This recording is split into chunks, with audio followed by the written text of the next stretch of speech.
কি হয় বৰষুণ নিদিলেও পানী আনি নিজে বোকা কৰি নাচিছে সেইখিনি অডিয়েঞ্চে ভাল পায় বোকা ডান্স কৰি তথাপিও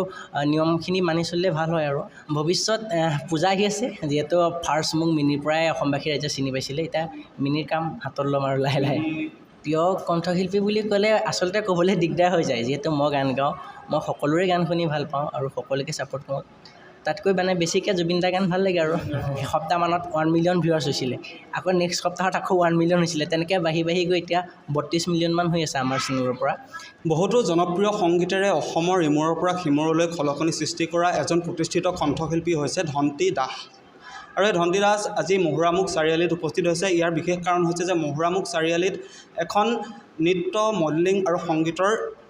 এখন বিদ্যালয় প্ৰতিষ্ঠা কৰা হৈছে গেলেক্সি দহোটীয়ে এই বিদ্যালয়খন স্থাপন কৰিছে আজি শুভ মুহূৰ্ত আৰু মুকলি কৰা হৈছে আজিৰ দিনটোত ধন্তি দাস আমাৰ সৈতে উপস্থিত আছে আপোনাক স্বাগতম জনাইছোঁ কি ক'ব গেলেক্সিয়ে যি পদক্ষেপ হাতত লৈছে এই পদক্ষেপক লৈ কি ক'ব এটা খুব ধুনীয়া পদক্ষেপ হাতত লৈছে ফাৰ্ষ্ট ফ্লাইট মডেলিং ডান্সিং আৰু মিউজিক একাডেমি মহুৰা চাৰিআলিত আজি মুক্তি কৰিছে মই আশা কৰিছোঁ আগন্তুক দিনত ইয়াৰ পৰা ভাল প্ৰতিভা অসমবাসী ৰাইজৰ মাজলৈ ওলাই যাব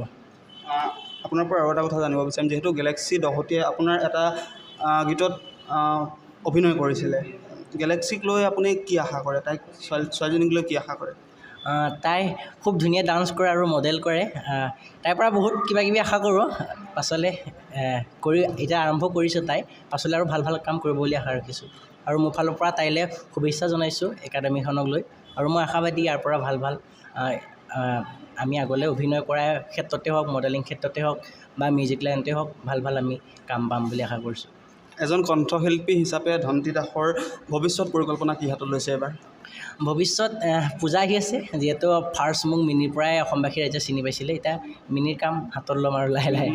5 নিশ্চিতভাৱে এতিয়া জনপ্ৰিয় গীত ধন্তি দাসে এই মিনি শীৰ্ষক যোনটো গীত আছিলে ইতিমধ্যে কেইবাটাও ভাৰ্জন তেখেতে প্ৰতি বছৰে আগবঢ়াই দি আহিছে আৰু এই বছৰো তেখেতে পদক্ষেপ হাতত লৈছে দুৰ্গা পূজাৰ প্ৰাকখনত আচলতে এই গীতটি মুকলি কৰি দিয়া হ'ব আৰু এই গীতটিক লৈ যথেষ্ট আশাবাদী ধন্তি দাস মই আপোনাৰ পৰা আৰু এটা কথা জানিব বিচাৰিম কি ক'ব যিহেতু ৰঙালী বিহু ইতিমধ্যে পাৰ হৈ গৈছে বিহু কেনেকুৱা গ'লে পায় বিহু বঢ়িয়া কিমানখন মঞ্চত মই 30খন মানত কৰিলোঁ যিহেতু আমি বিহু মঞ্চসমূহত দেখিছোঁ জুবিন গাৰ্গৰ যি সংগীতানুষ্ঠান বোকা নৃত্যক লৈ পেলাই খুব চৰ্চিত হৈছিলে এই ক্ষেত্ৰত লৈ আপুনি কি ক'ব এজন কণ্ঠশিল্পী হিচাপে তেনেকুৱা মোৰ শ্ব'টো হৈছে মানে কি হয় বৰষুণ নিদিলেও পানী আনি নিজে বোকা কৰি নাচিছে সেইখিনি অডিয়েঞ্চে ভাল পায় বোকা ডান্স কৰি তথাপিও নিয়মখিনি মানি চলিলে ভাল হয় আৰু যিহেতু কিছুমান ক্ষেত্ৰত বেয়া হয় বোকা ডান্সটো কৰিলে আপোনাৰ পৰা আৰু এটা কথা জানিব বিচাৰিম আপুনি যি এই সংগীত জগতত প্ৰথম খোজ কেতিয়া দিছিলে কি ধৰণে আপুনি সংগীত জগতখনৰ মাজলৈ সোমাই গৈছিলে মই প্ৰথম এনেই সৰুৰ পৰাই গান গাই ভাল পাওঁ আৰু প্ৰথম যেতিয়া মই অডিঅ' কৰিছিলোঁ 2014 চনত তেতিয়াৰ পৰা গান কৰি আহিছিলোঁ আৰু অডিঅ' ভিডিঅ' আৰু 17 চনমানত ৰাইজৰ মাজত অকণমান চিনাকি হৈছিলোঁ তেনে আপোনাৰ ঘৰৰ ক'ত আৰু ঘৰত কোন আছে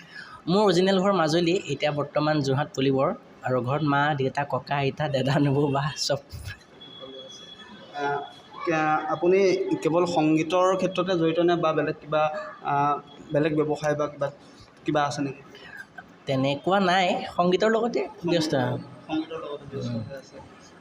প্ৰিয় কণ্ঠশিল্পী বুলি ক'লে অসমৰ কোন কেইগৰাকী কণ্ঠশিল্পী আপুনি আপোনাৰ প্ৰিয় কণ্ঠশিল্পী বুলি ক'লে আচলতে ক'বলৈ দিগদাৰ হৈ যায় যিহেতু মই গান গাওঁ মই সকলোৰে গান শুনি ভাল পাওঁ আৰু সকলোকে ছাপোৰ্ট কৰোঁ তাতকৈ বেছিকৈ জুবিন দাৰ গান ভাল লাগে আৰু তেনেকৈ আপুনি যেতিয়া প্ৰথম আপোনাৰ যোনটো গীত দৰ্শকে খুব বিপুল সঁহাৰি দিছিলে সেইখিনি সময়ত আপোনাৰ মনোভাৱ কেনেকুৱা আছিলে কেনেকুৱা মনত কেনেকুৱা ধৰণৰ ভাৱ লাগি উঠিছিলে তেতিয়া খুব ভাল লাগিছিলে আমি ভবাই নাছিলোঁ মিনি কৰিছিলোঁ মিনি তেতিয়া ইউটিউবো নতুনকৈ আহিছে আমাৰ মানে আগতেও ইউটিউব আছে আমি ইমান ইউজ নকৰোঁ আৰু ইউটিউবত আমি গানটো আপলোড কৰাৰ পাছত আমি এসপ্তাহমানত 1 মিলিয়ন ভিউৱাৰ্ছ হৈছিলে আকৌ নেক্সট সপ্তাহত আকৌ 1 মিলিয়ন হৈছিলে তেনেকৈ বাঢ়ি গৈ এতিয়া 32 মিলিয়নমান হৈ আছে আমাৰ চেনেলৰ পৰা তেতিয়া খুব ভাল লাগিছিলে ৰাইজে মৰম কৰিছিলে আৰু গীতটি এটা নতুন ৰূপ পাইছিলে মিনি তো খুব ভাল লাগিছিলে আৰু নিশ্চিতভাৱে এয়াই হৈছে ধন্তি দাস যি নিজস্ব সাধনাৰে নিজস্ব কষ্টৰ মাজেৰে নিজক প্ৰতিষ্ঠিত কৰিছে সংগীতৰ জৰিয়তে। আপোনালৈ পুনৰবাৰ শুভেচ্ছা জ্ঞাপন কৰিলোঁ। আপোনাৰ কণ্ঠত নতুন নতুন সৃষ্টিয়ে প্ৰাণ পাওক। মিনি আহি আছে, মিনিক দৰ্শকে আদৰি ল'ব, আমি তাৰেই কামনা কৰিছোঁ। আৰু ধন্তী দাসৰ সৈতে এই খন্তেকীয়া বাৰ্তালাপ আপোনালোকৰ বাবে আগবঢ়ালোঁ। আশা কৰোঁ আপোনালোকে ভাল পাব। আমি ধন্তী দাসলৈ পুনৰবাৰ শুভেচ্ছা জ্ঞাপন কৰিলোঁ। আপোনালোকে চাই থাকিব আপোনালোকৰ আপোন চেনেল হেডলাইনছ দেৰগাঁও। নৃত্যৰ প্ৰতি আগ্ৰহীসকলৰ বাবে এক সুখবৰ। ইউনিক ডান্স ষ্টুডিঅ'ৰ উদ্যোগত বনগাঁৱত অনুষ্ঠিত কৰা হৈছে 15 দিনীয়া নৃত্য কৰ্মশালাৰ।